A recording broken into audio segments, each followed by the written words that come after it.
Universally ಮ್ಯೂಸಿಕ್ಗೆ ಒಂದು healing power ಇದೆ ಅಂತ ಹೇಳ್ತಾರೆ. ಯಾವುದೇ ಕಾಯಿಲೆ ಇದ್ರೂ ಸಂಗೀತನ ಕೇಳಿ ನಿಮ್ಮ ಮೈಂಡ್ ರಿಲ್ಯಾಕ್ಸ್ ಮಾಡಿದ್ರೆ ಅರ್ಧ ಕಾಯಿಲೆ ವಾಸಿ ಆಗುತ್ತೆ ಅನ್ನೋದು ಎಲ್ಲರೂ ಹೇಳ್ತಾ ಬಂದಿರೋದು, ನಮಗೂ ಚಿಕ್ಕ ವಯಸ್ಸಿಂದ ಕೇಳ್ತಾ ಬಂದಿರೋದು.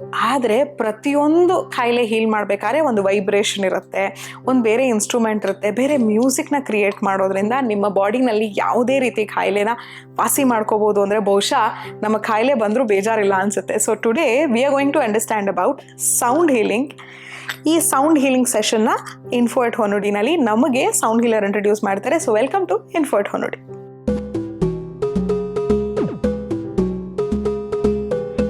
ಇವತ್ತು ಆಟ್ ಇನ್ಫೋ ಎಟ್ ಹೊನ್ನುಡಿ ನಮ್ಮ ಜೊತೆಲಿದ್ದಾರೆ ಪ್ರಿಯಾ ತಾರೇಶ್ ಅವರು, sound healer and yoga therapist. So welcome to info at ಹೊನ್ನುಡಿ.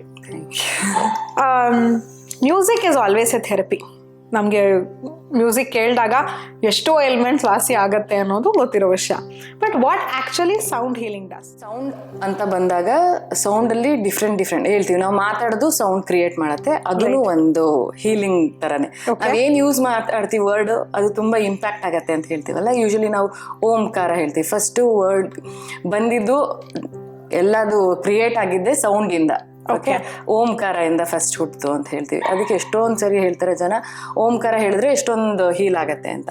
ಹಾಗಾಗಿ ನಾವು ಮಾತಾಡೋದನ್ನು ಕೂಡ ಹೀಲ್ ಆಗತ್ತೆ. ಅಂದ್ರೆ ಯೂಶಲಿ ಏನ್ ಮಾಡ್ತೀವಿ, ನೆಗೆಟಿವ್ ಮಾತಾಡಿದಾಗ ಅದು ನಾವು ನೆಗೆಟಿವ್ ಜಾಸ್ತಿ ತಗೋತಾ ಹೋಗ್ತೀವಿ. ಹಂಗೆ ಪಾಸಿಟಿವ್ ಮಾಡಿದಾಗ ಪಾಸಿಟಿವ್, ಹಂಗೇನೆ ಅದು ನೆಗೆಟಿವ್ ಮಾತಾಡಿದಾಗ ಡಿಸೀಸಸ್ ಬರ್ತಾ ಹೋಗುತ್ತೆ, ಪಾಸಿಟಿವ್ ಮಾತಾಡಿದಾಗ ಹೀಲ್ ಆಗ್ತಾ ಹೋಗ್ತೀವಿ ಅನ್ನೋದು ಬಿಲೀಫ್ ಸಿಸ್ಟಮ್. ಓಕೆ, ಹಂಗೇನೆ ಇದು ಸೌಂಡ್ ಹೀಲಿಂಗ್ ಬಂದಾಗ ಇದು ವೈಬ್ರೇಷನ್ ಬರುತ್ತೆ ಒಂದು ಫ್ರೀಕ್ವೆನ್ಸಿಗೆ. ಅದಕ್ಕೆ ಪರ್ಟಿಕ್ಯುಲರ್ ಆಗಿ ಒಂದು ಚಕ್ರ ರಿಲೇಟೆಡ್ ಬೌಲ್ಸು ಇರುತ್ತೆ. ಈಚ್ ಚಕ್ರ ರಿಲೇಟೆಡ್ ಬೌಲ್ಸು ಏನಾಗುತ್ತೆ, ತುಂಬ ದೊಡ್ಡ ಕಾನ್ಸೆಪ್ಟ್. ಯಾಕಂದರೆ ನಿಮ್ಗೆಲ್ಲ ಚಕ್ರಗಳಲ್ಲೂ ಯೂಶಲಿ ಏನಾಗುತ್ತೆ, ಒಂದೊಂದು ಚಕ್ರಗೆ ಒಂದೊಂದು ಗ್ಲ್ಯಾಂಡ್ ಇದಿರುತ್ತೆ, ಇಂಟರ್ ರಿಲೇಟೆಡ್ ಆಗಿರುತ್ತೆ. ಆಮೇಲೆ ನಾವು ಹೇಳ್ತೀವಿ ಕಲರ್ ಕೂಡ ಇದಾಗಿರುತ್ತೆ, ದೇವರು ಕೂಡ ಅಂತ ಹೇಳ್ತೀವಿ. ಯೂಶಲಿ ಏನಾಗುತ್ತೆ, ಗಣೇಶ ಲಂಬೋದರ ಅಂತೀವಿ. ಅಂದರೆ ನಾವು ಲಮ್ ಸೌಂಡ್ ಯೂಸ್ ಮಾಡ್ತೀವಿ. ಮೂಲಾಧಾರ ಚಕ್ರ ಅಂದರೆ ಆ ಮೂಲಾಧಾರ ಚಕ್ರದಲ್ಲಿ ಗಣೇಶ ಇದ್ದಾನೆ ಅಂತ. ಹಾಗೆ ಎಲ್ಲ ದೇವರುಗಳು ಒಂದೊಂದು ಚಕ್ರದಲ್ಲಿದೆ ಅಂತ ಹೇಳ್ತೀವಿ. ಹಾಗೇನೆ ಸೌಂಡು, ಹಂಗೆ ಊಟನೂ ಕೂಡ ಕಲರ್ಗಳು ಕೂಡ ಮ್ಯಾಚ್ ಆಗ್ತವೆ, ಹಾಗಾಗಿ ಅದನ್ನು ಆ್ಯಕ್ಟಿವೇಟ್ ಮಾಡೋಕ್ಕೆ ಅಂತ. ಹಾಗೇನೆ ಈ ಸೌಂಡ್ ಹೀಲಿಂಗಲ್ಲಿ ಏನಾಗುತ್ತೆ, ಯೂಶ್ವಲಿ ಚಕ್ರ ಹೆಂಗೆ ಕ್ರಿಯೇಟ್ ಆಗಿರುತ್ತೆ ಅಂದರೆ ನರ್ವ್ಸು ಇಂಟರ್ ರಿಲೇಟೆಡ್. ಅಂದರೆ ನೀವು ಒಂದು ನಮಗೆ 72,000 ಏನು ನರ್ವ್ಸ್ ಇರ್ತಾರೆ, ಇಂಟರ್ ರಿಲೇಟೆಡ್ ಎಲ್ಲೆಲ್ಲಿ ಆಗಿರುತ್ತೆ ಅಲ್ಲಿ ಚಕ್ರ ಇರುತ್ತೆ ಅಂತ ಹೇಳ್ತೀವಿ. ಯೂಶಲಿ ಎಲ್ಲಾದರೂ ಒಂದು ಕ್ಲಾಟ್, ಎಲ್ಲಾದರೂ ಒಂದು ನೀಟಾಗಿ ಸರ್ಕ್ಯುಲೇಷನ್ ಎಲ್ಲ ಆಗ್ತಿಲ್ಲ, ಆವಾಗ ನಮಗೆ ಡಿಸೀಸ್ ಅಥವಾ ಪ್ರಾಬ್ಲಮ್ ಏನೇ ಆದ್ರೂ ಬರುತ್ತೆ. ಏನಾದರೂ ಥಿಂಕಿಂಗ್ ಆದರೂ ಆಗಿರ್ಬೋದು ಅಥವಾ ಪೇನ್ ಆಗಿರ್ಬೋದು, ಏನೇ ಆಗಿದ್ರು ಬರೋದು ಯಾವಾಗ ನೀಟಾಗಿ ವರ್ಕ್ ಆಗ್ತಿಲ್ಲ ಚಕ್ರಾಸ್ ಅಂತ. ಮೆಟಬಾಲಿಸಮ್ ಅಲ್ಲಿ ಏನೋ ಬ್ಲಾಕೇಜ್ ಇದೆ ಅಂತ. ಯಾವುದೇ ಆದ್ರೂ ಅಷ್ಟೇ. ಅದಾದ್ಮೇಲೆ ನಾವೇನು ಮಾಡ್ತೀವಿ, ಯೂಶಲಿ ನಮಗೆ 75% ಯೂಶಲಿ ಹೇಳ್ತೀವಲ್ಲ, ನಮಗೆ 75% ವಾಟರ್ ಇದೆ ನಮ್ಮ ಬಾಡಿಲಿ. ಇನ್ನು 25% ನಾವು ಫುಡ್ಡು ಅದು ಇದು ಏನೇನ್ತೀವಿ ಅದು ಹಂಗಿರುತ್ತೆ. ವೈಬ್ರೇಷನ್, ವಾಟರ್ಗೆ ಮೆಮೊರಿ ಇದೆ, ವೈಬ್ರೇಷನ್ ಇದೆ. ಓಕೆ, ಯಾವಾಗ ನಾವು ಸೌಂಡ್ನ ಮಾಡ್ತೀವಿ ಅವಾಗ ನಮ್ಮ ಬಾಡಿಲಿರೋ ವಾಟರ್ ಏನಾಗುತ್ತೆ, ವೈಬ್ರೇಟ್ ಆಗುತ್ತೆ. ಆ ವೈಬ್ರೇಷನ್ ಏನು ಮಾಡುತ್ತೆ, ಹೋಲ್ ಬಾಡಿನ ಸರಿ ಹೀಲ್ ಮಾಡೋಕ್ಕೆ ಸ್ಟಾರ್ಟ್ ಮಾಡುತ್ತೆ. ಆ ಒಬ್ಬೊಬ್ರಿಗೆ ಒಂದೊಂದು ಥರ ಫ್ರೀಕ್ವೆನ್ಸಿ ನಮ್ಗೆ ಗೊತ್ತಿರಲ್ಲ, ಯಾರ್ಯಾರು ಯಾವ ಥರ ಇರ್ತಾರೆ ಅಂತ. ಓಕೆ, ಒಂದೊಂದು ಥರ ಫ್ರೀಕ್ವೆನ್ಸಿ ಒಬ್ಬೊಬ್ರಿಗೆ ಮ್ಯಾಚ್ ಆಗುತ್ತೆ. ಆವಾಗ ನಾವು ಆ ಫ್ರೀಕ್ವೆನ್ಸಿಗೆ ಹೋಗಿ ಸ್ವಲ್ಪ ಜಾಸ್ತಿ ಮಾಡಿ ಅದನ್ನ ಹೀಲ್ ಮಾಡೋಕ್ಕೆ ಹೆಲ್ಪ್ ಮಾಡ್ತೀವಿ. ಹೀಲಿಂಗ್ ಅನ್ನೋದು ನಂದಲ್ಲ, ಯೂನಿವರ್ಸ್ದು. ನಾನು ಬರೀ ಇನ್ಸ್ಟ್ರೂಮೆಂಟ್ ಆಗಿರ್ತೀನಿ ಅಷ್ಟೆ. ಸೊ ಇವಾಗ ಹೀಲಿಂಗ್ ಅಂತ ಬಂದಾಗ ಸೌಂಡ್ ಹೀಲಿಂಗ್ನ ನಾವು ಯಾವ್ಯಾವ ಏಲ್ಮೆಂಟ್ಸ್ ಯೂಸ್ ಮಾಡ್ಬೋದು? ಎಲ್ಲದಕ್ಕೂ ಲಿಮಿಟೇಷನ್ನೇ ಇಲ್ಲ ಅದಕ್ಕೆ. ಇವನ್ ಫಿಸಿಕಲ್ ಕಂಡೀಷನ್ಗೂ ನಾನು ನೋಡಿದ್ದೀನಿ, ಯಾಕಂದರೆ ನಾನು ಮಾಡಿದಾಗಲೂ ಅದು ರಿಸಲ್ಟ್ ಸಿಕ್ಕಿದೆ. ಮೆಂಟಲ್ ಆದ್ರೂ ಅಷ್ಟೇ. ಯೂಶಲಿ ಏನಂತೀವಿ ಡಿಪ್ರೆಷನ್ ಅದು ಇದು, ಮುಂಚೆ ಯಾರಿಗೂ ಡಿಪ್ರೆಷನ್ ಅದು ಇದು ಅಂತ ಗೊತ್ತೇ ಇರಲಿಲ್ಲ. ಆಂಗ್ಸೈಟಿ, ಡಿಪ್ರೆಷನ್, ಈಗ ಟ್ಯಾಬ್ಲೆಟ್ಸ್ ತಗೋತಾರೆ. ಎಷ್ಟೊಂದು ಜನ ಬಂದು ನನಗೆ ಮೊನ್ನೆನೂ ಅಷ್ಟೇ ಗ್ಯಾಸ್ಟ್ರೈಟಿಸ್ ಪ್ರಾಬ್ಲಮ್ ಇದೆ, ಅವರು ಯೋಗಕ್ಕೂ ಬರ್ತಾರೆ, ಪ್ರಾಕ್ಟೀಸ್ ಮಾಡ್ತಾಯಿದ್ದಾರೆ. ಅವ್ರಿಗೆ ಎವ್ರಿ ಟೈಮ್ ನಂಗೆ ಹೇಳ್ತಾರೆ, ಓಕೆ ನಾನು ಈ ಆಸನ ಮಾಡಿ ಸರಿ ಆಗುತ್ತೆ, ಅದು ಮಾಡಿದಾಗ ಓಕೆ ಸರಿ ಆಗ್ತಿದೆ ಅಂತ ಹೇಳ್ತಿದ್ರು. ಆಮೇಲೆ ಇದು ತುಂಬ ಲಾಂಗ್ ಪ್ರೋಸೆಸ್, ಆಲ್ಮೋಸ್ಟ್ ಅವ್ರಿಗೆ 10 years ಆಯ್ತಂತೆ. ನಾನು ಆಮೇಲೆ ಕೇಳಿದೆ ಏನು ಪ್ರಾಬ್ಲಮ್ ಆಗ್ತಿದೆ, ಎಲ್ಲನೂ ಸರಿ ಆಗ್ತಿದೆ. ಅವರು ಹಾಸ್ಪಿಟಲ್ ತೋರಿಸಿದ್ರೆ ಎಲ್ಲನೂ ಸರಿಯಾಗಿದೆ. ಡೈಜೆಷನ್ ಅಂದಾಗ ಬರೀ ಊಟ ಮಾತ್ರ ಡೈಜೆಸ್ಟ್ ಮಾಡ್ಕೋತಿಲ್ಲ ನಾವು, ಏನು ಒಂದೊಂದು ವಿಷಯಗಳನ್ನೂ ಡೈಜೆಸ್ಟ್ ಮಾಡೋದು ತುಂಬ ಇಂಪಾರ್ಟೆಂಟ್ ಇರುತ್ತೆ. ಒಂದೊಂದು ವಿಷಯಗಳನ್ನ ಹಿಡ್ಕೊಂಡಿರ್ತೀವಿ, ಯಾಕೆ ಹಿಂಗಾಯ್ತು ನಾನು ಅದನ್ನ ಅರ್ಗಿಸ್ಕೋತಾ ಇಲ್ಲ. ಅರ್ಗಿಸ್ಕೊಳ್ಳೋದು ಅಂದರೆ ಬರೀ ಊಟ ಮಾತ್ರ ಅರ್ಗಿಸ್ಕೊಳ್ಳೋದಲ್ಲ, ವಿಷಯಗಳನ್ನೂ ಅರ್ಗಿಸ್ಕೋಬೇಕಾಗಿರುತ್ತೆ. ನಾವು ಯೂಶಲಿ ಏನು ಮಾಡ್ತೀವಿ, ನನ್ನ ಸೆಷನನ್ನು ನಾನು ಥೆರಪಿ ಥರ ತೊಗೊಳ್ಳುವಾಗ ಫಸ್ಟ್ ಕೌನ್ಸಿಲಿಂಗ್ ತರ ಮಾಡ್ತೀರಿ. ಓಕೆ, ಏನೇನು ಪ್ರಾಬ್ಲಮ್ ಇದೆ, ಪರ್ಸನಲ್ ಪ್ರಾಬ್ಲಮ್ ಏನಿದೆ, ಅಥವಾ ನಿಮ್ಮ ಫಿಸಿಕಲ್ ಪ್ರಾಬ್ಲಮ್ ಏನಿದೆ, ಒಂದೊಂದು ಪ್ರಾಬ್ಲಮು ಒಂದೊಂದು ರಿಲೇಟೆಡ್. ಈಗ ನಾನು ಡೈಜೆಷನ್ ಹೇಳಿದ್ವಿ, ಗ್ಯಾಸ್ಟ್ರೈಟಿಸ್ ಪ್ರಾಬ್ಲಮ್ಮು, ಸಿವಿಯರ್ ಗ್ಯಾಸ್ಟ್ರೈಟಿಸ್. ಆದ್ರೆ ಏನು ಡಾಕ್ಟ್ರಿಗೂ ಗೊತ್ತಾಗ್ತಿಲ್ಲ ಏನು ಪ್ರಾಬ್ಲಮ್ ಇಲ್ಲ, ನೀವು ಚೆನ್ನಾಗೇ ಇದ್ದೀರಾ, ಯಾಕೆ ಹಿಂಗೆ ಆಗ್ತಿದೆ, ಉರಿ ಆಗ್ತಿದೆ, ನಂಗೆ ಆಗ್ತಿಲ್ಲ, ಹಂಗೆ ಹಿಂಗೆ. ಅದು ಮತ್ತೆ ಅದನ್ನ ಯೋಚನೆ ಮಾಡಿ ಡಿಪ್ರೆಷನ್ಗೆ ಟ್ಯಾಬ್ಲೆಟ್ ಕೊಡ್ತಾ ಇದಾರಂತೆ. ನಾನೊಂದು ಇಟ್ಸ್ ಓಕೆ, ಏನು ತಲೆ ಯಾಕೆ ಕೆಡಿಸ್ಕೋತೀರಾ, ಅದಿಲ್ಲ. ನಾನು ಆಮೇಲೆ ಕೇಳಿದೆ, ಅವ್ರು ಹೇಳಿದ್ರು ಆಮೇಲೆ ಏನೋ ಹಳೇದು ಮ್ಯಾಮ್, ನಂಗೆ ಈಗ ಗೊತ್ತಾಯ್ತು ನಿಮ್ಮನ್ನ ಮಾತಾಡಿದ್ಮೇಲೆ, ಡೈಜೆಷನ್ ನಾನು ಆ ವಿಷಯ ಮಾಡ್ಕೊಂಡಿಲ್ಲ, ನಾನು ಬರ್ತೀನಿ ಕ್ಲಾಸ್ಗೆ ಅಂತ. ಬಟ್ ವಾಟ್ ಇಫ್ ಇವಾಗ ಗೊತ್ತಾಯ್ತು, ಸರಿ, ದೇರ್ ಆರ್ ಸರ್ಟನ್ ಸಿಚುವೇಶನ್ಸ್, ಯಾವ್ದೋ ಇನ್ಸಿಡೆಂಟ್ಸ್ ನಡೆದಿರತ್ತೆ, ಅದು ಸಬ್ ಕಾನ್ಶಿಯಸ್ಲಿ ಬಾದರ್ ಮಾಡ್ತಾ ಇರುತ್ತೆ, but because of this incidents ನಮ್ಗೆ ತೊಂದರೆ ಆಗ್ತಾ ಇದೆ ಅಂತ ಹೇಳಲಿಕ್ಕೆ ಬರದೆ ಹೋಗ್ಬೋದು ಪೇಷಂಟ್ಸ್ಗೆ. ಸೊ ಅಂಥ ಕಂಡೀಷನ್ ಅಲ್ಲಿ ಅವಾಗ ನಾವು ಮಾತಾಡ್ತೀವಿ. ಈಗ ನಾನು ಮಾತಾಡ್ತಿರ್ತೀನಿ, ಓಕೆ ನಿಮ್ಗೆ ಹಿಂಗೆ ಆಗ್ತಿದೆ, ನಾವು ಹೇಳ್ತೀವಿ, ಈಗ ಗ್ರ್ಯಾಟಿಟ್ಯೂಡ್ ಆಗಿರ್ಬೋದು, ನಾವು ಏನು ಹೇಳ್ತಿರ್ತೀವಿ ಆದಷ್ಟು ನಾವು ಏನು ಸಿಕ್ಕೋ ಅದನ್ನ ಖುಷಿಯಾಗಿ ತಗೊಳ್ಳೋದು ಇಂಪಾರ್ಟೆಂಟ್. ಆಮೇಲೆ ಅದಕ್ಕೆ ಥ್ಯಾಂಕ್ಸ್ ಹೇಳೋದು ತುಂಬ ಇಂಪಾರ್ಟೆಂಟ್. ನಾವೇನು ಮಾಡ್ತೀವಿ, ಎಲ್ಲ ಗ್ರಾಂಟೆಡ್ ಆಗಿ ಏನಕ್ಕೆ ಥ್ಯಾಂಕ್ಸ್ ಯಾಕೆ ಹೇಳಬೇಕು, ಅದು ನಂದೇ ಅನ್ನೋ ಥರನೂ ಇರುತ್ತೆ. ಆಮೇಲೆ ಒಂದೊಂದು ವಿಷಯಗಳಿಗೆ ನಾವು ಥ್ಯಾಂಕ್ಸ್ ಹೇಳಿಲ್ಲ ಅಂದರೆ ನಮ್ಗೆ ಅದು ಜಾಸ್ತಿ ಸಿಗಲ್ಲ. ಗ್ರಾಟಿಟ್ಯೂಡ್ ತುಂಬ ಇಂಪಾರ್ಟೆಂಟ್. ಯೂಶ್ವಲಿ ನಾವು ಅಂದರೆ ಏನಾದ್ರು ಹೆಲ್ಪ್ ಮಾಡಿರ್ತೀವಿ, ಒಂಥರ ಏನೋ ನೆಗ್ಲೆಕ್ಟ್ ಆಗಿ ಹಂಗೆ ಹೋದ್ರೆ, ಏನು ಇವ್ನು ಇಷ್ಟು ರೂಡಾಗಿ ಹಿಂಗೆ ಮಾಡ್ದ ಅನ್ನೋದೊಂದು ಬರುತ್ತೆ. ಅದೇ ನೀವು ಥ್ಯಾಂಕ್ಸ್ ಹೇಳಿದ್ರೆ ನೆಕ್ಸ್ಟು ಇನ್ನೂ ಒಬ್ರಿಗೆ ಹೆಲ್ಪ್ ಮಾಡೋಕ್ಕೆ ಇನ್ನೂ ಈಸಿ ಆಗುತ್ತೆ ನಮಗೆ. ಓಕೆ, ಇನ್ನೂ ಮಾಡೋಣ ಅನಿಸುತ್ತೆ.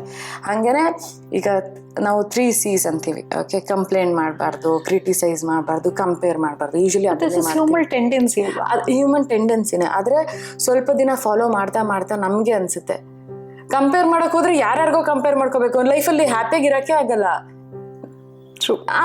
ಕಂಪ್ಲೇಂಟ್ ಮಾಡ್ಕೊಂಡು ಕೂತ್ಕೊಂಡ್ರೆ ನನ್ನ ಗಂಡ ಹಿಂಗೆ, ನನ್ನ ಮಕ್ಳು ಹಿಂಗೆ, ಅವ್ರು ಹಿಂಗೆ ಅನ್ನಕ್ಕಾಗಲ್ಲ. ಹಂಗೆ ಅನ್ಕೊಂಡು ಕೂತ್ಕೊಂಡ್ರೆ ನೀವು ಹ್ಯಾಪಿಯಾಗಿರಕ್ಕೆ ಸಾಧ್ಯನೇ ಇಲ್ಲ. ಎಲ್ಲ ಹಂಗೆ ಅದನ್ನೆಲ್ಲ ಸ್ವಲ್ಪನೇ ಪ್ರಾಕ್ಟೀಸ್ ಮಾಡ್ತಾ ಟೈಮ್ ಅವ್ರಿಗೆ ಗೊತ್ತಾಗ್ತಾ ಹೋಗುತ್ತೆ ನಾನು ಹೆಂಗಿರ್ಬೇಕು. ಅದಾದ್ಮೇಲೆ ನಾನು ಯೂಶಲಿ ಫ್ರೀಕ್ವೆಂಟ್ ಆಗಿ ಟಚಲ್ಲಿ ಇರ್ತೀವಿ. ಎವ್ರಿ ಡೇ ಪ್ರಾಕ್ಟೀಸ್ ಮಾಡಿದ್ರ ಇದಾಯ್ತು. ಆಮೇಲೆ ನಾವು ಆರಾ ಹೀಲಿಂಗ್ ಚಕ್ರ, ನಾನು ಡಿಸ್ಟೆನ್ಸ್ ಹೀಲರ್ ಆಗಿರೋದಕ್ಕೆ ಆರಾ ಹೀಲಿಂಗು ಚಕ್ರ ಹೀಲಿಂಗು ಕಂಟಿನ್ಯೂಸ್ ಆಗಿ ಮಾಡ್ತಿರ್ತೀವಿ. ಸೌಂಡ್ ಹೀಲಿಂಗ್ ವೀಕ್ಲಿ 2 ಕೊಡ್ತೀವಿ. ಮಿನಿಮಮ್ 3 monthsಲ್ಲಿ ಆರಾಮಾಗಿ ಕ್ಯೂರ್ ಆಗತ್ತೆ. ಅದಂತೂ ನಾನು ನೋಡಿದ್ದೀನಿ. ಆಗಿಲ್ಲ ಅಂದರೆ ಬೇಕಾದ್ರೆ ನಾನು ರೆಡಿ, ಅದನ್ನ ಹೆಂಗೆ ವಾಪಸ್ ಅವ್ರದ್ದು ಪೇ ಮಾಡಿರೋದನ್ನು ವಾಪಸ್ ಕೊಡೋಕ್ಕೂ ರೆಡಿ ಇದ್ದೀನಿ. ಅಷ್ಟು ಕಾನ್ಫಿಡೆನ್ಸ್ ಇದೆ ಅದರಲ್ಲಿ. ಅಟ್ಲೀಸ್ಟ್ ಅವ್ರಿಗೆ ಆ ವಿಲ್ ಪವರ್, ಓಕೆ ನನ್ಗೆ ಏನು ಆಗ್ತಿದೆ, ನಂಗೆ ಏನು ಬೇಕು ಅನ್ನೋದು ಗೊತ್ತಾಗೋದೇ ತುಂಬ ಇಂಪಾರ್ಟೆಂಟ್. ಕ್ಲಾರಿಟಿ ತುಂಬ ಇಂಪಾರ್ಟೆಂಟ್. ಕ್ಲಾರಿಟಿನೇ ಸಿಗ್ದಲೇ ನಾವು ಓಡಾಡ್ತಿರ್ತೀವಿ, ಎಲ್ಲಿಗೆ ಹೋಗ್ತಿದ್ದೀವಿ, ಏನಾಗ್ತಿದ್ದೀವಿ ಏನು ಗೊತ್ತಾಗ್ತಿಲ್ಲ. ಅದು ಗೊತ್ತಾಗಕ್ಕೆ ಇದೆಲ್ಲ ಹೆಲ್ಪ್ ಮಾಡುತ್ತೆ ಅಷ್ಟೆ. ಯಾಕಂದರೆ ನನಗೆ ನನ್ನ ಮೆಸ್ನ ನಾನು ನೀಟಾಗಿ ಕ್ಲಿಯರ್ ಮಾಡ್ಕೊಂಡಿದ್ದೀನಿ. ನನ್ನ ಮೆಸ್ಸು ಬೇರೆಯವ್ರಿಗೆ ಮೆಸೇಜ್ ಆಗಲಿ ಅಂತ ಈ ಜರ್ನಿ ತಗೊಂಡಿರೋದು. ಬಟ್ ಹೌ ಕಮ್ ನಿಮಗೆ ಸೌಂಡ್ ಹೀಲಿಂಗ್ ಇಂಟ್ರೊಡ್ಯೂಸ್ ಆಗಿದ್ದು ಹೇಗೆ? ಎಷ್ಟು ವರ್ಷದಿಂದ ಇದನ್ನ ಮಾಡ್ತಾ ಇದ್ದೀರಾ? ನಂಗೆ ಕೊರೋನಾ ಸ್ಟಾರ್ಟ್ ಆದಾಗಿಂದ ಸ್ಟಾರ್ಟ್ ಮಾಡಿದ್ದು. ಯಾಕೆಂದರೆ ನಂದು ಯೋಗ ಸ್ಟುಡಿಯೋನ ನಾನು ಕ್ಲೋಸ್ ಮಾಡಿದೆ. ಅಂದರೆ ಆನ್ಲೈನ್ ಇತ್ತು ಎಲ್ಲನೂ, ಹಾಗಾಗಿ ನಾನು ಆನ್ಲೈನ್ ಮಾಡ್ತಿರೋದ್ರಿಂದ ಆಫ್ಲೈನ್ ಕ್ಲೋಸ್ ಮಾಡಿದ್ದೆ. ಅದಾದಮೇಲೆ ನಂಗೆ ಎಲ್ಲೋ ಒಂದು ಕಡೆ ಇತ್ತು, ಏನೋ ಒಂದು ಸರಿ ಆಗ್ತಿಲ್ಲ. ನಾನೇ ಎಷ್ಟೊಂದು ಮಾಡಿದ್ರು ನನ್ನ ಗ್ರೋತು ಇಂಪಾರ್ಟೆಂಟ್ ಅಲ್ಲ. ನನ್ಗೆ ಅನ್ನಿಸ್ತಾ ಇತ್ತು, ಯಾಕೆ ನಾನೇ ಎಲ್ಲೋ ಒಂದು ಕಡೆ ಸ್ಟಕ್ ಆಗಿದ್ದೀನಿ. ಮೇ ಬಿ ಅದು ರಿಲೇಷನ್ಶಿಪ್ ಆಗಿರ್ಬೋದು, ನಂದು ಕೆರಿಯರ್ ಆಗಿರ್ಬೋದು, ಏನೇ ಆಗಿರ್ಬೋದು, ಏನು ಬ್ಲಾಕ್ ಮಾಡ್ತಾ ಇದೆ ಅಂತ ಗೊತ್ತಾಗ್ತಿರ್ಲಿಲ್ಲ. ಆಮೇಲೆ ಕ್ಲಾರಿಟಿ ಸಿಗ್ತಿರ್ಲಿಲ್ಲ ಎಷ್ಟೊಂದು ವಿಷಯಗಳಲ್ಲಿ. ಆಮೇಲೆ ಥೆರಪಿ ತಗೊಳ್ಳುವಾಗ್ಲೂ ಅನಿಸ್ತಿತ್ತು, ಯಾಕೆ ಏನೋ ಒಂದು ಫುಲ್ ಯಾಕೆ ಸರಿಯಾಗಕ್ಕಾಗಲ್ಲ ಅಂತ ಹಿಂಗೇನೆ. ಆಮೇಲೆ ನನ್ಗೆ ಯಾವಾಗಲೂ ಆ ಸೌಂಡ್ ಮ್ಯೂಸಿಕ್ ಹೇಳ್ತೀವಲ್ಲ, ಅದು ಯಾವಾಗ್ಲೂ ಇಷ್ಟನೇ. ಹಂಗೆ ಸೌಂಡ್ ಹೀಲಿಂಗ್ ಬಗ್ಗೆ ಅನ್ಕೊಂಡು ನಂಗೆ ಏನೋ ಬೇರೆ ಇದೆ ಅಂತ ಅನ್ಕೊಂಡಿದ್ದು. ಫಸ್ಟು ಜಾಯಿನ್ ಆಗುವಾಗ ಫಸ್ಟ್ ಸೆಷನಲ್ಲಿ, ಫಸ್ಟ್ ಕ್ಲಾಸಲ್ಲಿ ನಾನು ನಾರ್ಮಲ್ ಆಗಿ ಮಾಡಿದ್ದು ಆರಾ ಹೀಲಿಂಗ್, ಚಕ್ರ ಹೀಲಿಂಗ್, ಆ ಥರ. ಎಲ್ಲಿ ಕಲ್ತಿದ್ದು ನೀವು? ಡಾಕ್ಟರ್ MV ಪ್ರಿಯಾಂಕ್ ಅಂತ ಅವರಿಂದ ಕಲ್ತಿದ್ದು. ಅದಾದಮೇಲೆ ಓಕೆ ಒಂದೊಂದಾಗಿ ಇಂಟ್ರೊಡ್ಯೂಸ್ ಮಾಡಿಕೊಂಡು ಬೇರೆ ಬೇರೆ ಥೆರಪಿ ಥರ ಹೋಗ್ತಾನೆ ಇದೆ, ಇನ್ನೂ ಜರ್ನಿ ಆಗ್ತಾನೆ ಇದೆ. ಆದರೆ ನನಗೆ ತುಂಬ ಡಿಫ್ರೆನ್ಸ್ ಅನ್ನಿಸ್ತು. ಯಾಕಂದರೆ ನನಗೆ 1-2 days ಪ್ರಾಕ್ಟೀಸ್ ಮಾಡಿದ್ದಷ್ಟೇ. ಅಷ್ಟರಲ್ಲೇ ನನಗೆ ಓಕೆ ಏನಿದೆ, ನಾನು ಏನು ಥಿಂಕ್ ಮಾಡ್ತಿದ್ದೀನಿ, ಏನು ಮಾಡಿದೆ ಇಷ್ಟು ವರ್ಷ, ಇದು ಮುಂಚೆನೇ ಗೊತ್ತಾಗಿದ್ರೆ ಎಷ್ಟು ಒಳ್ಳೇದಾಗ್ತಿತ್ತು. ಓಕೆ, ಏನೋ ಹಾಗೆ. ಅದಾದಮೇಲೆ ಅನ್ನಿಸ್ತು ನನಗೆ, ಇದು ನಿಜವಾಗ್ಲೂ ಎಲ್ಲರಿಗೂ ಬೇಕು. ನನಗೆ ನಾನು ಸರಿ ಮಾಡ್ಕೊಂಡೆ ಅಂದರೆ ಬೇರೆಯವ್ರಿಗೂ ಬೇಕು ಅಂತ. ಅದಾದಮೇಲೆ ಓಕೆ ಏನಾಗುತ್ತೆ ಆಗಲಿ, ಎಲ್ಲ ಮಾಡೋಣ ಅಂತ ಸ್ಟಾರ್ಟ್ ಮಾಡಿದ್ದು. ತುಂಬ ಚೆನ್ನಾಗಿದೆ. ಈಗ ಜರ್ನಿ ಅನಿಸುತ್ತೆ ನನಗೆ. ಕ್ಲೈಂಟ್ ಒಬ್ಬರು ಸಿಕ್ಕಿದಾಗ್ಲೂ, ಮ್ಯಾಮ್ ನಿಮ್ಮಿಂದ ನನಗೆ ಇದು ಸರಿ ಆಯಿತು, ಅದು ಸರಿ ಆಯಿತು, ನನಗೆ ನಾನು ಥಿಂಕ್ ಮಾಡೋದನ್ನೇ ಚೇಂಜ್ ಮಾಡಿದ್ದೀರಾ, ನಂಗೆ ತುಂಬ ಖುಷಿಯಾಗಿದ್ದೀನಿ ಲೈಫಲ್ಲಿ ಅಂತ ಅಂದಾಗ ಇನ್ನೇನು ಬೇಕು ಲೈಫಲ್ಲಿ ಅನ್ನೋ ಅಷ್ಟು ಬಂದ್ಬಿಡತ್ತೆ. ಹಾಗಾಗಿ ಜರ್ನಿ ಸೌಂಡ್ ಹೀಲಿಂಗ್ದು ಸ್ಟಾರ್ಟ್ ಆಗಿ ಈಗ ನೀಟಾಗಿ. ಸೊ ನಿಮ್ಮ ಎಕ್ಸ್ಪೀರಿಯನ್ಸಲ್ಲಿ ಯಾವ್ಯಾವ ಥರ ಡಿಸೀಸಸ್ನ ಹೀಲ್ ಮಾಡಿದ್ರ? ಒಂದ್ ಕೇಸ್ ಒಂದೇ ಸೆಷನ್ಗೆ ಇದಾಗಿದಂದ್ರೆ ಒಂದು ಇಂಜುರಿ ಅದೇನೋ ಟ್ವಿಸ್ಟ್ ತರ ಆಗಿತ್ತಂದ್ರೆ ಕಾಲು. ಅದೇನಾಗಿದೆ ಅಂದ್ರೆ ನನ್ನ ಫ್ರೆಂಡ್ ಮಗನೇ. ನಾನು ಅವಾಗ ನೋಡೋಣ ಒಂದ್ಸರಿ ಟ್ರೈ ಮಾಡೋಣ ಮಾಡು ಏನಾಗುತ್ತೆ ಅಂತ. ಅವ್ರು 15 days ಬೇಕು, ಡಾಕ್ಟ್ರು ಏನೋ ಓಡಾಡಕ್ಕಾಗಲ್ಲ ಅಂತ ಹೇಳಿದ್ರು ಅಂತ ಹೇಳಿ. ನಾನು ಆಮೇಲೆ ಓಕೆ ನಾನು ಟ್ರೈ ಮಾಡ್ತೀನಿ ಬಾ, ಒಂದೇ ಒಂದು ಸೆಷನ್ ತಗೋತೀನಿ ಅಂತ ಅಂದ್ಬಿಟ್ಟು ಕರ್ಕೊಂಡು ಹೋಗಿದ್ದು. ಅವ್ನು ನನ್ನ ಹೆಗ್ಲ ಮೇಲೆ ಕೈ ಹಿಡ್ಕೊಂಡು ಅವ್ನು ಜಂಪ್ ಮಾಡ್ಕೊಂಡು ಒಂದು ಕಾಲಲ್ಲಿ ಜಂಪ್ ಮಾಡ್ಕೊಂಡು ಹೋದ. ಆಮೇಲೆ ಒಂದು ಸೆಷನ್ ಆಯ್ತು. ಎಷ್ಟು ವರ್ಷದ ಮಗು ಇದು? ಅವನಿಗೆ ಅವಾಗ ಓಕೆ 9 years ಅನ್ಸುತ್ತೆ. ಅವ್ನು ಮಾಡಾದ್ಮೇಲೆ ಆರಾಮಾಗಿ ಕೂತ್ಕೊಂಡ. ಆಮೇಲೆ ಎದ್ದು ನಿಂತ್ಕೊ ಅಂತ ಹೇಳಿದೆ. ಎದ್ದು ನಿಂತ್ಕೊಂಡು ನಾನು ಚೆನ್ನಾಗಿ ನಿಂತಿದ್ದೀನಿ ಅಂತ ಹೇಳ್ದ. ನಾನು ಓಕೆ. ಅವ್ನು ಫುಲ್ ಖುಷಿ ಆಯ್ತು. ಅವ್ನು ಜಂಪ್ ಮಾಡ್ತಾ ಇದ್ದಾನೆ 2 ಕಾಲಲ್ಲೇ. ಆಮೇಲೆ ನಾವು ಬರುವಾಗ ಅವನು ಅಲ್ಲೆಲ್ಲರೂ ಜಂಪ್ ಮಾಡ್ತಾ ಇದ್ದಾನೆ. ಅವ್ರ ಅಪ್ಪ ಅಮ್ಮ ಏನಾಯ್ತು, ಏನು ಮಾಡ್ತಾ ಇದ್ದೀರಾ, ನಮ್ಗೆ ಅರ್ಥ ಆಗ್ತಿಲ್ಲ ಅಂತ ಹೇಳಿದ್ರು. ನಂಗೆ ಅವಾಗ ನಾನು ಲಿಟ್ರಲಿ ಅವಾಗ ಅಳ್ತಾ ಇದ್ದೀನಿ, ನನ್ನಿಂದ ಏನೋ ಒಂದು ಆಯ್ತಲ್ಲ ಅಂತ. ಅದಾದ್ಮೇಲೆ ಇನ್ನೊಂದು ಹೇಳಿದೆ, ಡಾಕ್ಟ್ರುಗಳು ಯೂಶಲಿ ಏನಂತೀವಿ, ಎಲ್ಲ ಮೆಡಿಸಿನ್ ಏನೇ ಮೆಡಿಸಿನ್ ತಗೊಂಡ್ರು ಡಾಕ್ಟ್ರು ನಾನು ಒಳ್ಳೇದೇನೆ. ಯೂಶಲಿ ಏನಾಗುತ್ತೆ, ಸಡನ್ ಆಗಿ ನಮ್ಗೆ ಏನೋ ಒಂದು ಹೆಲ್ಪ್ ಆಗೋದು ಅದು ಒಳ್ಳೇದಕ್ಕೇನೆ ತಗೊಳ್ಳೋದು ಒಳ್ಳೇದೇನೆ. ಆದರೆ ಒಂದೊಂದು ವಿಷಯಗಳು ಮಾತ್ರೆ ತಗೋತಾ ಅಡಿಕ್ಷನ್ ಆಗುತ್ತೆ. ಒಂದೊಂದು ಪಾರ್ಟಿಗೆ ಹೊಡ್ತಾನು ಬೀಳುತ್ತೆ. ಹಾಗೇನೆ ಅವ್ನ ಮೈಂಡ್ ಅಂದರೆ ಅಬ್ಡಮನ್ ಮೈಗ್ರೇನ್ ಅಂತ ಹೇಳಿದೆ. ಅಬ್ಡಮನ್ ಮೈಗ್ರೇನ್ಗೆ ಅವ್ರು ಏನೋ ಟ್ಯಾಬ್ಲೆಟ್ ಕೊಡ್ತಾ ಪಾಪಗೆ ಎಲ್ಲೆಲ್ಲಿ ಆಗ್ತಿದೆ ಅಲ್ಲಲ್ಲೇ ಬಿದ್ದೋಗ್ತಿದ್ದ. ಅವನಿಗೆ ಗೊತ್ತಾಗ್ತಾನೆ ಇರಲಿಲ್ಲ. ಅದಾದಮೇಲೆ ನಾವು ಸೌಂಡ್ ಹೀಲಿಂಗ್ ಎಲ್ಲ ಮಾಡಾದ್ಮೇಲೆ ಒಂದು 5 ಸೆಷನ್ನು. ಆಮೇಲೆ ನಾನು ಇನ್ಸಿಸ್ಟ್ ಮಾಡಿದ್ದು ಅವ್ರ ಪೇರೆಂಟ್ಸ್ಗೆ ಏನಂದರೆ, ಮೆಡಿಸಿನ್ ಬೇಡ, ಸ್ಟಾಪ್ ಮಾಡಿ. ಬೀಳ್ದೋಗ್ತಿದ್ದಾನೆ ಯಾವಾಗ ಎಲ್ಲಿ ಬೇಕಾದ್ರೂ ಬೀಳ್ಬೋದು, ಮುಂದೆ ಯಾವಾಗಲೂ ಏನೋ ಆಗತ್ತೆ ಅನ್ನೋದಕ್ಕೆ. ನಿಮ್ಗೆ ಎಲ್ಲಿ ಹೋಗ್ತಾನೆ ಬಿದ್ದಿರ್ತಾನೆ, ಬಿದ್ದ ತಕ್ಷಣ ಅವ್ನಿಗೆ ಏನು ಬೇಕು ಅಲ್ಲೂ ಏನಾರು ಆಗ್ಬೋದಲ್ವಾ. ಒಂದೇ ಥರ ಥಿಂಕ್ ಮಾಡೋದು ಬೇಡ, ಟ್ರೈ ಮಾಡೋಣ. ಸ್ವಲ್ಪ ಮೆಡಿಸಿನಿಂದ ಹೊರಗಡೆ ಬಂದ್ಬಿಟ್ಟು ಟ್ರೈ ಮಾಡೋಣ ಅಂದ್ಬಿಟ್ಟು ಅದನ್ನ ನಿಲ್ಲಿಸಿ ಆಮೇಲೆ ಕೌನ್ಸ್ಲಿಂಗು ಇದು ಎಲ್ಲ ಮಾಡಾದ್ಮೇಲೆ ಈಗ ಮೆಡಿಸಿನ್ ತಗೋತಿಲ್ಲ, ಆರಾಮಾಗಿ ಸ್ಕೂಲಿಗೆ ಹೋಗಿ ಆರಾಮಾಗಿದ್ದಾನೆ. How old is this child? 11 years ಅನ್ಸುತ್ತೆ. ಅದು ಹಿಂಗೇನೆ, ಯಾಕಂದರೆ ತುಂಬ ಥರ ನೋಡಿದ್ದೀವಿ. ಹಾಗೇನೆ ನನ್ನ ಸೌಂಡ್ ಹೀಲಿಂಗಲ್ಲೇ ಅವರು ಪ್ರಾಕ್ಟೀಸ್ ಮಾಡ್ತಾ ಇದ್ದಾರೆ. ಅವರು ಕ್ಯಾನ್ಸರ್ನ ಕ್ಯೂರ್ ಮಾಡ್ಕೊಂಡಿದ್ದಾರೆ. ಯೂಶಲಿ ಅಂತೀವಿ ಕ್ಯಾನ್ಸರ್ ಆದ್ರೂ ಅಷ್ಟೇ, ಯಾವುದೇ ನಾನು ಹೇಳ್ತಾ ಇದ್ದೀನಿ, ಅವ್ರಿಗೆ ಚೆಸ್ಟಲ್ಲಿ ಬ್ರೆಸ್ಟ್ ಕ್ಯಾನ್ಸರ್ ಅಂತ ಹೇಳ್ತೀವಿ. Usually you can heal your body ಅಥವಾ you can heal your life ಅಂತ ಲೂಯಿಸ್ ಹೇಳಿದ್ದು. ಒಂದು ಪರ್ಟಿಕ್ಯುಲರ್ ಏನೇ ಕಾಯಿಲೆ ಬರೋಕ್ಕೂ ಒಂದು ರೀಸನ್ ಇರುತ್ತೆ. ಅದು ಪರ್ಟಿಕ್ಯುಲರ್ ನಮಗೆ ಬರೋಕ್ಕೂ ರೀಸನ್ ಇರುತ್ತೆ. ನಾನೇನು ಥಿಂಕ್ ಮಾಡ್ತೀನಿ ಅದು ಹಂಗೆ ಆಗತ್ತೆ ಅಂತ. ಯಾಕಂದ್ರೆ ಅವ್ರೇನು ಥಿಂಕ್ ಮಾಡ್ತಾ ಇದ್ದಾರೆ ಅಂದರೆ, ನನಗೆ ಯಾರೂ ಇಲ್ಲ, ನನ್ನ ಯಾರೂ ಇಷ್ಟಪಡ್ತಿಲ್ಲ, ನನ್ನ ಯಾರೂ ಲವ್ ಮಾಡ್ತಿಲ್ಲ, ನನ್ನ ಬರೀ ಯೂಸ್ ಮಾಡ್ಕೋತಾ ಇದ್ದಾರೆ. ನನ್ನ ಮಕ್ಕಳಾಗಲಿ ನನ್ನ ಹಸ್ಬೆಂಡ್ ಆಗಲಿ ಯಾರೇ ಆಗಲಿ ನನಗೆ ಬೇಕಾಗಿರೋ ಪ್ರೀತಿ ನಂಗೆ ಸಿಗ್ತಿಲ್ಲ. ಅದೇನಾಗ್ತಿದೆ ನಮಗೆ ಅದು ಬ್ರೆಸ್ಟ್ ಕ್ಯಾನ್ಸರ್. ಯೂಶಲಿ ಲೇಡೀಸ್ಗೆ ತುಂಬ ಹಂಗಾಗ್ತಾ ಇರುತ್ತೆ. ಯಾಕೆಂದರೆ ಅವ್ರಿಗೆ ನಮ್ಮನ್ನ ಯೂಸ್ ಮಾಡ್ಕೋತಾ ಇದ್ದಾರೆ, ನಮ್ಗೆ ಆ ಪ್ರೀತಿ ಕೊಡ್ತಿಲ್ಲ ಅನ್ನೋದೇ ಜಾಸ್ತಿ. So please women stop thinking like this. And because Priya ಅವ್ರು ಮೆನ್ಷನ್ ಮಾಡಿದ್ದಕ್ಕೆ ಯಾರ್ಯಾರಿಗೆ ಓದಕ್ಕೆ ಸಾಧ್ಯ ಆಗುತ್ತೆ, you can heal yourself ಅನ್ನೋದು ವಂಡರ್ಫುಲ್ ಬುಕ್. ಪ್ರತಿಯೊಂದು ಏಲ್ಮೆಂಟ್ಗೂ ನಿಮಗೆ ರೀಸನ್ ಫಾರ್ ದಟ್ ಡಿಸೀಸ್ ಇದೆ. ಆ್ಯಂಡ್ ನೀವು ಏನು ಅಫರ್ಮೇಷನ್ಸ್ ಹೇಳ್ಕೊಂಡ್ರೆ ಅಥವಾ ನೀವೇನು ಪಾಸಿಟಿವ್ ಥಾಟ್ಸ್ನ ನಿಮ್ಮ ಮನಸ್ಸಿಗೆ ಕಾನ್ಷಿಯಸ್ ಆಗಿ ಇನಿಷಿಯಲ್ ಆಗಿ ನೀವು 21 days ಕಾನ್ಷಿಯಸ್ ಆಗಿ ಆ ಥಾಟ್ಸ್ನ ಹೇಳ್ಕೊಬೇಕಾಗತ್ತೆ. ಆಮೇಲೆ ಸಬ್ ಕಾನ್ಷಿಯಸ್ಲಿ ನಿಮ್ಮ ಮೈಂಡ್ ಹ್ಯಾಬಿಚುವೇಟ್ ಆಗುತ್ತೆ, ಚೇಂಜಸ್ ತಾನೇ ಆಗುತ್ತೆ. ನೀವು ಕಾನ್ಷಿಯಸ್ ಆಗಿ 21 ದಿನ ಆ ಥಾಟ್ನ ನೀವು ಮೈಂಡ್ಗೆ ಸೀಡ್ ಮಾಡಿದ್ರೆ. ಸೊ ಎಷ್ಟೋ ಕಾಯಿಲೆಗಳು just because of one book heal ಆಗಿದೆ, ವರ್ಲ್ಡ್ ವೈಡ್ ಫೇಮಸ್ ಆಗಿರುವಂಥ book. So if you can go back to the book, ಅದು ಕೂಡ ಆಡೆಡ್ ಮೆಸೇಜ್ ಈ ಶೋ ಇಂದ. ನಿಮಗೆ ಫುಲ್ ಬುಕ್ ಓದಕ್ಕಾಗಿಲ್ಲ ಅಂದ್ರೆ you can heal your body ಅಂತ ಸೇಮ್ ಇದೆ. ಅದರಲ್ಲಿ ನಿಮ್ ಪರ್ಟಿಕ್ಯುಲರ್ ಆಗಿ ನಿಮ್ಗೆ ಯಾವ ಡಿಸೀಸ್ ಇದೆ, ಅದು ಏನಕ್ಕೆ ಬಂತು ಕೂಡ ಅದ್ರ ಜೊತೆಗೆ ಬ್ಯೂಟಿಫುಲ್ ಆಗಿದೆ. It is just a table, ಒಂದು ಡಿಸೀಸ್ ಯಾವ ಆರ್ಗನ್ಗೆ ಏನ್ ಡಿಸೀಸು, ನೀವು ಯಾಕೆ ಐ ಮೀನ್ ಏನ್ ನೆಗೆಟಿವ್ ಥಾಟ್ ಇಂದ ಈ ಡಿಸೀಸ್ನ ನಿಮಗೆ ನೀವು ತರಿಸ್ಕೊಂಡಿದ್ದೀರಾ, ಆ್ಯಂಡ್ ನಿಮ್ಗೆ ಅದನ್ನ ಹೀಲ್ ಮಾಡ್ಕೋಬೇಕು ಅಂದ್ರೆ ಏನ್ ಮಾಡ್ಬೇಕು, ಟ್ರೈ ಮಾಡಿ ನೋಡಿ. ಸಿ ಬಿಲೀಫ್ ಇಸ್ ನೋಡೋರ್ದು ತಗೊಳ್ಳೋರ್ದು, ಬಟ್ ಟ್ರೈ ಮಾಡೋದ್ರಲ್ಲಿ ಏನೂ ತಪ್ಪಿಲ್ಲ ಅಂತ ಅನ್ಸುತ್ತೆ. So anybody can go back to you can heal yourself by Louise Hay. So ಇಷ್ಟನ್ನು ಹೇಳ್ತಾ ಮುಂದುವರಿಸ್ತಾ, ಆ್ಯಂಡ್ ಇವಾಗ ಒಂದು ಅಫರ್ಮೇಷನ್ ಶುರು ಮಾಡಬೇಕು ಅಂದ್ರೂ, ಒಂದು ಪಾಸಿಟಿವ್ ಥಾಟ್ ಶುರು ಮಾಡಬೇಕು ಅಂದ್ರೆ ಮೈಂಡ್ ಒಂದು ಕ್ಲಾರಿಟಿ ಬೇಕು. ಒಂದು ಚಕ್ರ ಹೀಲಿಂಗ್ ಸೆಷನ್ ತಗೊಂಡು ಆಮೇಲೆ I will go back to affirmations ಅಂದರೆ will you be helpful for the? Yes. ಏನಂದರೆ ನನಗೆ ಎಲ್ಲರೂ ಆರಾಮಾಗಿರ್ಬೇಕು, ಹ್ಯಾಪಿ ಆಗಿರ್ಬೇಕು, ಹ್ಯಾಪಿ ಸೊಸೈಟಿ, ಹೆಲ್ದಿ ಸೊಸೈಟಿ, ಅದ್ರೂ ಹೋಲಿಸ್ಟಿಕ್ ಅಂತೀವಿ. ಅಂದರೆ ನಮ್ಗೆ ಎಲ್ಲದೂ ಇರಬೇಕು. ಓಕೆ, ನಾವು ಯೂಶಲಿ ಅಂತೀವಿ ಯೋಗ ಅಂತ ಬಂದಾಗ ಎಲ್ಲರೂ ತುಂಬ ತ್ಯಜಿಸ್ಬೇಕು, ಜಾಸ್ತಿ ಆಸೆ ಪಡಬಾರ್ದು. ಎಷ್ಟೊಂದು ಜನ ನಾನು ಯಮ ನಿಯಮ ಆಸನ ಅದೆಲ್ಲ ಹೇಳುವಾಗ ನಮ್ಗೆ ಇಷ್ಟೇ ಇದು ಮಾಡಬೇಕು, ನೀವು ದುಡ್ಡಿಗೆ ಆಸೆ ಪಡಬಾರ್ದು, ಹಿಂಗೆ ಏನೇನೋ ಅದ ಆಸೆಗಳನ್ನೆಲ್ಲ ಬಿಡಬೇಕು ಅಂತ ಎಷ್ಟೊಂದು ಜನ. ನನ್ನ ಪ್ರಕಾರ ನಾನು ಹೇಳೋದು ಯೂಶಲಿ ನಿನಗೆ ಹೆಲ್ದಿ ಆಗಿರಬೇಕು ಒಂದು. ಓಕೆ, ದುಡ್ಡು ಚೆನ್ನಾಗಿರಬೇಕು. ದುಡ್ಡು ಚೆನ್ನಾಗಿಲ್ದಲೆ ದುಡ್ಡು ಚೆನ್ನಾಗಿದೆ, ಹೆಲ್ತ್ ಚೆನ್ನಾಗಿಲ್ಲ ಅಂದರೆ ಹ್ಯಾಪಿಯಾಗಿಲ್ಲ. ಟ್ರೂ. ಓಕೆ, ರಿಲೇಶನ್ಶಿಪ್ ಓಕೆ, ದುಡ್ಡು ಚೆನ್ನಾಗಿದೆ ಅಂದರೆ ಹೆಲ್ದಿಯಾಗೂ ಇದ್ದೀನಿ, ಮನೇಲಿ ಕಿರಿಕಿರಿ ಇದೆ, ಹ್ಯಾಪಿಯಾಗಿರ್ತೀವ? ಇಲ್ಲ, ಎಲ್ಲನೂ ಇರಬೇಕು. ಸ್ಪಿರಿಚುವಲಿನೂ ಇರಬೇಕು. ನಿಮ್ಮ ಹೋಲಿಸ್ಟಿಕ್ ಅಂದಾಗ ನಮ್ಗೆ ಎಲ್ಲ ಥರದ್ದೂ ಚೆನ್ನಾಗಿದ್ರೆ ಮಾತ್ರ ಒಬ್ಬ ಮನುಷ್ಯ ಚೆನ್ನಾಗಿರೋಕ್ಕೆ ಸಾಧ್ಯ. ಆದರೆ ಜನಗಳು ನಾವು ಯೂಶಲಿ ನನ್ನ ಕ್ಲಾಸಿಗೆ ಬರೋವಾಗ್ಲೂ, ಮ್ಯಾಮ್ ನೀವು ಯೋಗ ಮಾಡ್ತೀರಲ್ವ, ಯಾಕೆ ನಿಮಗೆ ಆ ಥರ ಹಿಂಗಿರಬೇಕು ಹಂಗೆ. ಈಗ ನಾನು ಫಸ್ಟ್ ಅದಾದಮೇಲೆ ನಂದು ಇದನ್ನ ಹೇಳ್ತೀನಿ.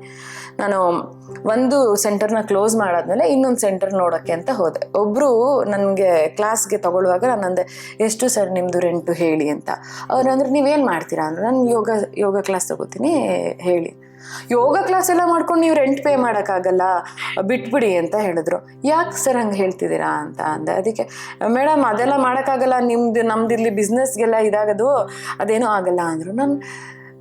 ಆಮೇಲೆ ಅನ್ನಿಸ್ತು ನನಗೆ, ಇಂಥದ್ದು ಗ್ರೋತ್ ನಮಗೆ ಪೇ ಮಾಡುವಾಗ ನಾವು ಜ್ಯೂಸ್ಗೆ ಎಲ್ಲ ಹೋಟೆಲ್ಗೆ ಹೋದಾಗ ಎಷ್ಟು ಬೇಕಂಗೆ ಪೇ ಮಾಡಿಬಿಟ್ಟು ಬರ್ತೀವಿ. ಒಂದು ಕ್ಲಾಸ್ಗೆ ನಿಮ್ಗೆ 1 hour ಕೊಡ್ತಾ ಇದ್ದೀವಿ, 1 hour ನಿಮಗೋಸ್ಕರ ನೀವು ಸ್ಪೆಂಡ್ ಮಾಡ್ತಿದ್ದೀವಿ ಅಂತಾಗ ನನಗನ್ಸುತ್ತೆ ಅದು ತುಂಬ ಒಳ್ಳೆ ಕೆಲಸ. ಅದು ನನ್ನ ಕ್ಲಾಸ್ಗೆ ಬರಬೇಕಂತಿಲ್ಲ, ಯಾವುದೇ ಆದರೂ ಆಯಿತು, ನಿಮಗೋಸ್ಕರ 1 hour, ಅದು ಯೋಗ ಆಗಬೇಕಂತಿಲ್ಲ, ಯಾವುದೇ ಸೆಷನ್ ಆಗಿರ್ಬೋದು, ಏರೋಬಿಕ್ಸ್ ಆಗಿರ್ಬೋದು, ಡ್ಯಾನ್ಸ್ ಕ್ಲಾಸ್ ಆಗಿರ್ಬೋದು, ಏನಾರು ಆಗಿರ್ಬೋದು, ಅದಕ್ಕೆ ಕೊಟ್ಟಷ್ಟು ಒಳ್ಳೆಯದು. ಎಲ್ರಿಗೂ ನಾನು ಇದರಲ್ಲಿ ಏನು ಕೇಳ್ಕೊತಾ ಇದ್ದೀನಿ, ಅದರಲ್ಲೂ ಲೇಡೀಸ್ಗೆ, ನನಗೆ ಯಾವಾಗಲೂ ಟೈಮ್ ಇಲ್ಲ.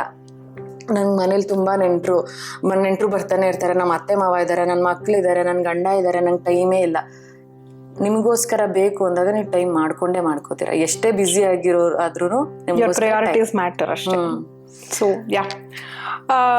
ಸೊ ಈಗ ಸೌಂಡ್ ಹೀಲಿಂಗ್ ಅಂತ ಬಂದಾಗ ಬೇರೆ ಬೇರೆ ಡಿಸೀಸಸ್ಗೆ ಸೊ ಏನೇನು ಇನ್ಸ್ಟ್ರೂಮೆಂಟ್ಸ್ನ ಯೂಸ್ ಮಾಡ್ತೀರಾ ಹೀಲ್ ಮಾಡೋದಕ್ಕೆ?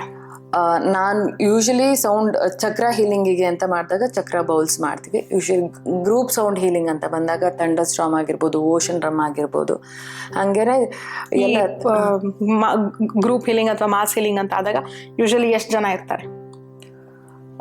ಎಷ್ಟು ಜನ ಆದರೂ ನಾನು ತಗೋತೀನಿ, ಹಾಗೇನಿಲ್ಲ. ನಮಗೆ ಎಷ್ಟು ಗ್ರೂಪ್ ಜಾಸ್ತಿ ಆದಷ್ಟು ನಿಮಗೆ ಹೀಲಿಂಗ್ ಈಸಿ ಆಗುತ್ತೆ. ಯಾಕಂದರೆ ಎಲ್ಲರೂ ಒಂದೇ ಮೈಂಡ್ ಸೆಟ್ ಅವ್ರು ಬಂದಿರ್ತಾರೆ.